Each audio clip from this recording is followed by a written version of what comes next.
اعوذ باللہ من الشیطان الرجیم بسم اللہ الرحمن الرحیم وَإِذْ قَالَ إِبْرَاهِيمُ رَبِّ اجْعَلْ هَٰذَا الْبَلَدَ آمِنًا وَاجْنُبْنِي وَبَنِيَّ أَن نَّعْبُدَ الْأَصْنَامَ رَبِّ إِنَّهُنَّ أَضْلَلْنَ كَثِيرًا مِّنَ النَّاسِ فَمَن تَبِعَنِي فَإِنَّهُ مِنِّي وَمَنْ عَصَانِي فَإِنَّكَ غَفُورٌ رَّحِيمٌ۔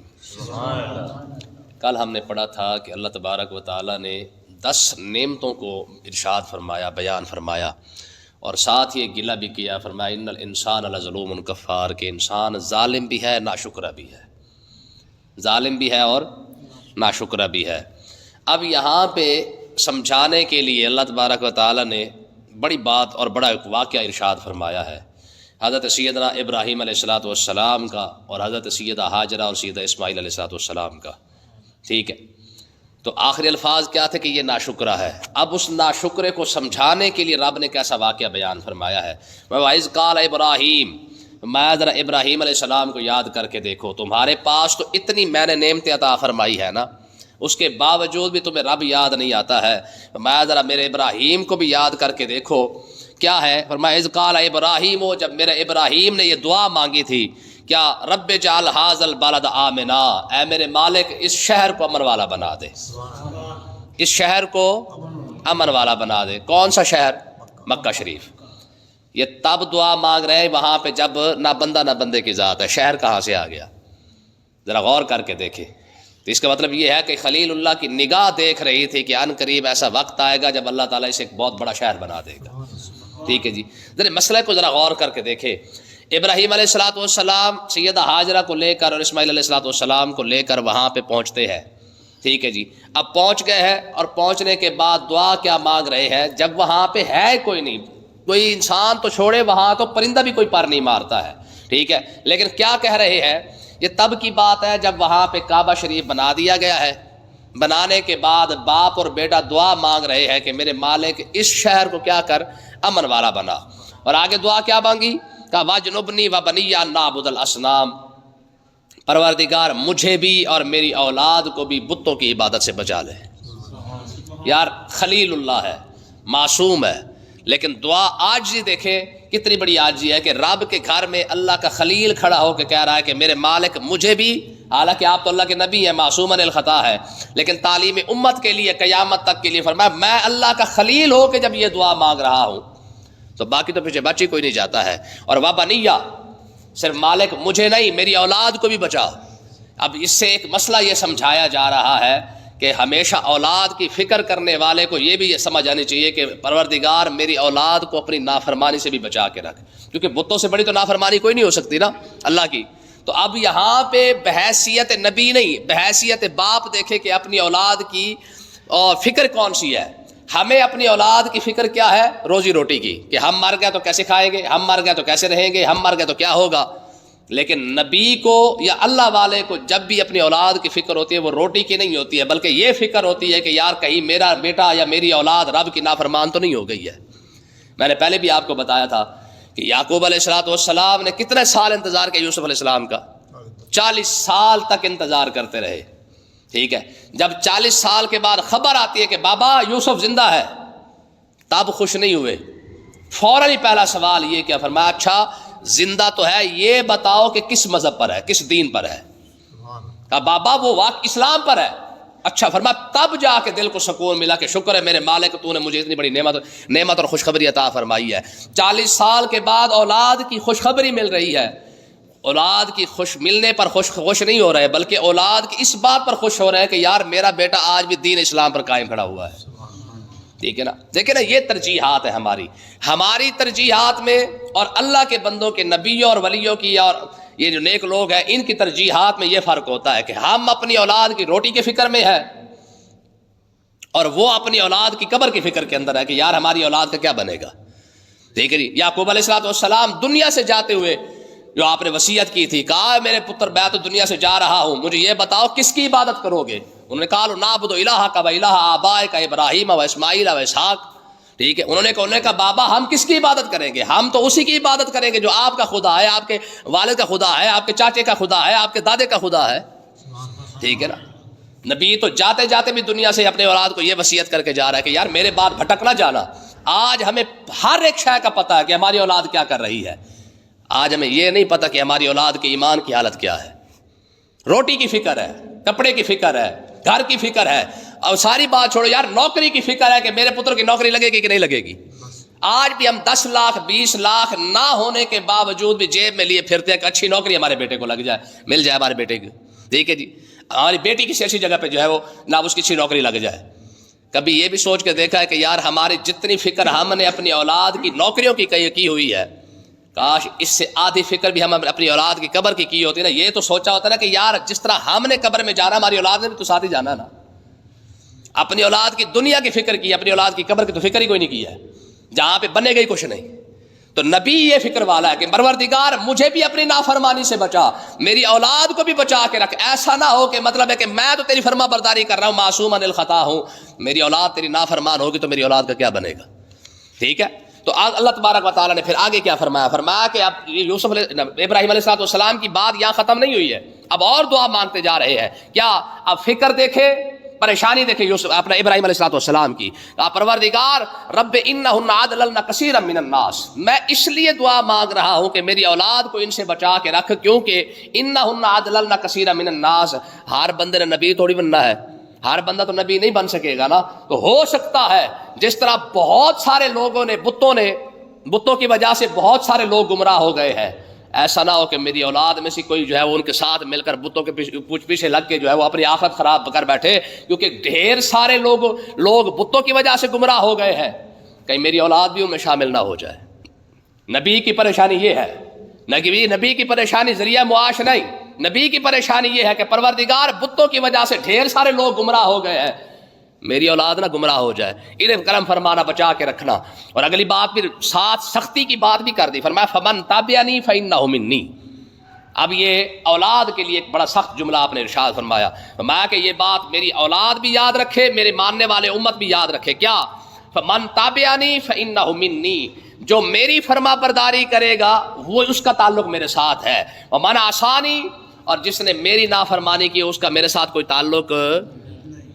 بس ادھر دعا مانگ رہے ہیں کہ کرم فرما دینا, ادھر تنبیہ بھی ساتھ کر رہے ہیں. فرما خبردار کل کو یہ نہ کہنا کہ ہمارا بابا جو ہے وہ اللہ کا نبی ہے, اللہ کا خلیل ہے. فرما نا, فمن تابعنی فانہ منی, جو میرے پیچھے چلے گا وہی میرا ہے.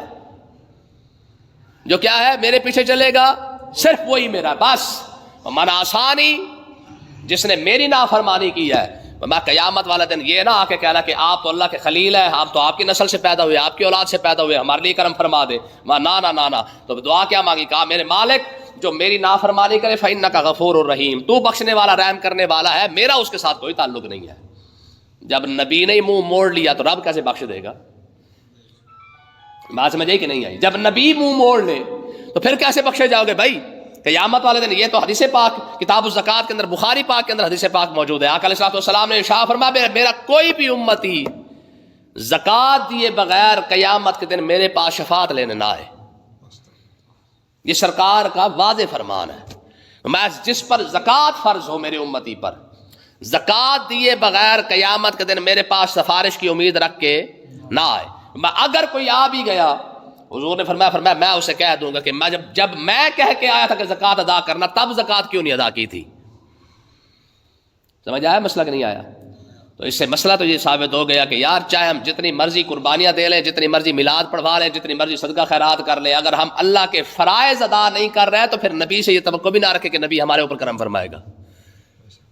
بات سمجھ آئی کہ نہیں آئی؟ ہاں, پہلے ہر شے سے پہلے جو چیز بندے پر لازم ہے وہ فرائض ہے. ٹھیک ہے, جب نبی جو ہے وہ فرضوں کے اندر کوتاہی نہیں کرتا ہے تو امت کو کیسے کرنے دے؟ آپ جانتے ہیں نماز کے معاملے میں تو حضور کا ایسا فرمان موجود ہے کہ بندہ سوچ کے حیران رہ جاتا ہے کہ آقا علیہ السلام نے فرمایا کہ جو میرا امتی نماز نہیں پڑھتا نا, میرا دل کرتا ہے کہ میں اپنے مصلی پہ کسی بندے کو کھڑا کر دوں, اسے حکم دوں کہ تو نماز پڑھا. تو حضور آپ فرمایا میرا دل کرتا ہے میں آگ لے کر جا کے اس کے گھر کو آگ لگا دوں. یہ نبی رحمت کا فرمان ہے. بس مسئلہ کیا ہے کہ ہم یہ چیزیں پڑھنے کے لیے تیار نہیں ہیں اور سننے کے لیے تیار نہیں ہے. تو آپ دیکھیں یہاں پہ اللہ کا خلیل ہو کے کہہ رہا ہے کہ بھائی سیدھی بات ہے, من تابعنی فإنہ منی, جو میرے اتباع کرے گا میرے ساتھ اس کا تعلق ہے. من عصانی, جو میری نافرمانی کرے گا میرا اس کے ساتھ کوئی تعلق. اللہ کی بارگاہ میں عرض کرے فإنک غفور الرحیم, تو جان اور تیرا کام جانے, بخشنا چاہے تو بخش دے, نہ بخشنا چاہے تو نہ بخش، فإنک غفور رحیم، بخشنے والا تو ہی ہے، لیکن میرے ساتھ اس کا کوئی تعلق نہیں ہے. ٹھیک ہے. اب آگے دیکھیں، ربنا، پھر دعا مانگی، کہا میرے مالک انی اسکنت من ذریتی بواد، کہا پروردگار میں تو اپنی اولاد کو ایسی جگہ چھوڑ کے جا رہا ہوں غیر ذی زرع، جہاں پہ درخت تو بہت دور کی بات ہے، وہاں پہ تو ایک تن کا بھی نہیں اگتا ہے. بھروسہ یہ ہے رب کی ذات پہ کہ مالک تو نے حکم دیا میں لے کے آ گیا، یہ بھی نہیں دیکھا کہ پانی ہے، یہ بھی نہیں دیکھا کسی آبادی کے اندر چھوڑ جاؤں، یہ بھی نہیں. یار نبی کا توکل دیکھو کتنا بڑا ہے. کہ میرے مالک میں اپنی اولاد کو، اپنی بیوی کو لے کے آیا ہوں، کہاں؟ جہاں تو نے حکم دیا ہے. نہ آبادی ہے، نہ پنڈ ہے، نہ شہر ہے، نہ کوئی بستی ہے، نہ کوئی دیہات ہے، چکر ہی کوئی نہیں ہے. یار ساری بات چھوڑو، 2 خیمے بھی نہیں لگے ہوئے، 2 خیمے چھوڑے وہاں پہ پرندہ کوئی نہیں اڑتا ہے. لیکن نبی کا رب کی ذات پر بھروسہ کتنا بڑا ہے کہ اس نے کہا کہ میرے خلیل وہاں چھوڑ کے آ. اتنا بھی نہیں پوچھا کہ مالک رہیں گے کیسے، کھائیں گے کہاں سے، وہاں رہ کے کیا کرنا ہے انہوں نے. ٹھیک ہے. اب ہوا کیا، جب خلیل اللہ نے وہاں پہ حضرت براق پر تشریف لائے تھے، حضرت حاجرہ کو بٹھایا، ساتھ اسماعیل علیہ السلام کو بٹھایا، بٹھا کر جناب یہاں پہ آ کے اپنا مکہ کی وادی کے اندر جو ہے آ کے چھوڑ دیا. اچھا جب جانے لگے نا، تو اب دیکھیں یار نبی کی صحبت میں ایمان والا عورت ہو یا ایمان والی مرد ہو، ایمان والا مرد ہو یا ایمان والی عورت ہو، جب نبی کی صحبت سے فائدہ اٹھایا نا تو رب اسے بھروسہ کتنا بڑا اور انعام کتنا عطا فرماتا ہے. اتارا اور واپس جانے لگے تو صرف ایک آواز دے کے کہا کس کے سہارے چھوڑ کے جا رہے ہیں؟ یہاں چھوڑ کے جا رہے ہیں، کوئی بات نہیں بتائی، کوئی ہمیں کوئی بات تو بتا دے کیوں ہمیں چھوڑ کے جا رہے ہیں، کس وجہ سے چھوڑ کے جا رہے ہیں. جب کوئی جواب نہ ملا نا تو پھر خود نتیجہ نکالا، کہا یہ رب کا حکم تو نہیں تھا. ابراہیم علیہ السلام بغیر پیچھے دیکھے آپ نے فرمایا ہاں یہ میرے رب کا حکم ہے. اتنی بات کی اور آپ چل پڑے. تو حضرت حاجرہ نے دوبارہ یہ لفظ نہیں کہا کہ جناب ہمارا کیا بنے گا، فرمایا ٹھیک ہے پھر اگر رب کا حکم ہے تو پھر جائے. ٹھیک ہے. بھروسہ اتنا رب کی ذات پر. ٹھیک ہے. بھروسہ اس لیول کا. یار عورت کا بھروسہ اتنا بڑا ہے، خدا کی قسم ہماری عورتوں کو یہ چیزیں نہیں پڑھائی جاتی ہے. اگر کاش سکولوں کے اندر، کالجوں اور یونیورسٹیوں کے اندر یہ چیزیں پڑھائی جاتی نا کہ سوچ کے دیکھو آج تمہارے پاس تو آبادی بھی ہے، ٹرانسپورٹ بھی ہے جناب، ہر جگہ پہ بندے موجود ہیں، ہر جگہ پہ لائٹیں موجود ہے. وہ بھی تو عورت تھی نا جہاں پہ بندہ بھی کوئی نہیں تھا، وہاں پہ تنہا بیٹھی رہی ہے. کس کے سہارے پہ؟ محض اللہ کے سہارے پہ. اتنا بھی نہیں کہا جناب رات کو کوئی درندہ آ گیا تو کیا بنے گا، رات کو کوئی جانور آ گیا تو کیا بنے گا، رات کو کوئی شیر آ گیا، کوئی چیتا آ گیا، کوئی لومڑی آ گئی، کوئی کچھ آ گیا تو کیا بنے گا. ایک چھوٹے بچے کا میں کیا کروں گی. رب کے ذات پہ بھروسہ اتنا بڑا ہے. اور اچھا نبی کیا کہہ رہا ہے، کہتا ہے عند بیتک المحرم، میرے مالک میں کہیں اور نہیں چھوڑ کے جا رہا، تیرے گھر کے پاس چھوڑ کے جا رہا ہوں. ٹھیک ہے. میں نے کسی اور سہارے پہ نہیں چھوڑا، تیرے گھر کے پاس چھوڑا ہے. ٹھیک ہے. کس لیے چھوڑا ہے ذرا یہ بھی دیکھیں. فرمایا ربنا لیقیموا الصلاۃ، اے میرے مالک میں اس لیے ان کو چھوڑ کے جا رہا ہوں تاکہ یہ عبادت کر کے تیرا قرب حاصل کر سکے. ہے اس لیول کا کسی کا ایمان؟ ٹھیک ہے. یہ آج سے ہزاروں سال، 4000 سال یا 4500 سال یا 3550 سال چلو لگا لو، یعنی آج سے ہزاروں سال پہلے رب کی ذات پر مرد کا بھروسہ دیکھے اور عورت کا بھروسہ دیکھے. وہ چھوڑ کے جا رہا ہے کس نیت سے کہ مالک یہ تیرا قرب حاصل کر سکے. وہ اس لیے بیٹھی ہوئی ہے کہ چل ٹھیک ہے اگر اس کے حکم پہ چھوڑ کے جا رہا ہے تو پھر جا، پھر دکھ کیا اور سکھ کیا. وہ ہے نا بڑا فکرہ خوبصورت ہے، جنہ دکھاں وچ دل بر راضی تو سکھ نہ تو وارے. سمجھ آئی نا، جنہ دکھاں وچ دل بر راضی تو سکھ نہ تو وارے. اتنا جب لیکن رب کا حکم آ گیا تو بات ختم ہو گئی ہے.